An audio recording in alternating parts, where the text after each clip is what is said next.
Hello everyone, তোমরা সকলে কেমন আছো? আশা করছি ভীষণ ভালো আছো। তো নতুন একটা ব্লগ নিয়ে আবারও চলে এলাম। তো আজকে সকালে উঠে বাসি বিছানা ঠিক করে নিয়েছি, তারপর বাসি উঠোন ঝাড়টার দিয়ে একদম চলে এসেছি রান্নাঘরে। এটা একটু মুছে নিলাম, মুছে নিয়ে তারপর বসিয়ে দিব চা। তো আজকে ভাবছি চাটা খাবো ব্রেড দিয়ে, কারণ কালকে রাত্রিবেলা ব্রেড নিয়ে এসেছিলো। তো এটা না বড় বড় পিস করা একদম, তো ভাবলাম একটু ছোট ছোট করে পিস করে নিয়ে একটু ভেজে নিব। আমার এমনি খেতে ভালো লাগে না, তাই একটু যদি ভেজে নেওয়া যায় তাহলে খেতে ভালো লাগে চা দিয়ে। তো তাই এরকম করে পিস করে কেটে নিচ্ছি, এটা ভেজে নিয়ে তারপর চা খাবো। তো আমার কাটা হয়ে গেছে, তারপর এটা ভেজে নেব। তো এইদিকে আমার ভাজা শেষ, চাও ঢেলে নিয়েছি। তো চলো আগে চাটা খেয়ে নেই।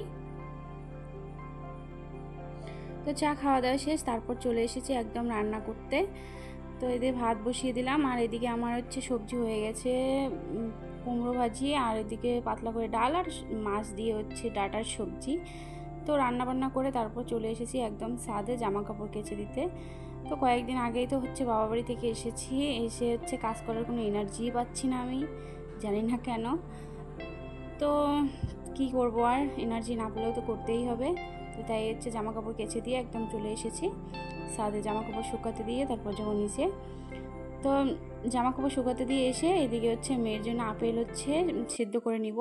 আর বড় মেয়ে বলছে আমাকে আলু চিপস করে দাও, আমি সস দিয়ে খাবো। তো ওকে আলু চিপস করে দিয়েছি। আর এদিকে আপেল সিদ্ধ হয়ে গেছে, পিউলি বানিয়ে তারপর এখানে মেয়ের কাছে নিয়ে এসেছি।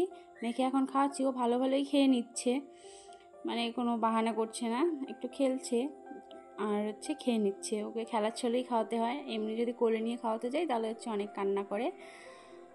তো এরকম খেলা দিচ্ছি আর খাওয়াচ্ছি। আমি এইদিকে মেয়েকে আপেল পিউলিটা খাইয়ে দিই, আর তোমরা তাড়াতাড়ি করে লাইক আর কমেন্ট করে দিও। আর সকলে ভালো থেকো। আজকের মতো বাই বাই, দেখা হবে নতুন কোনো ব্লগে।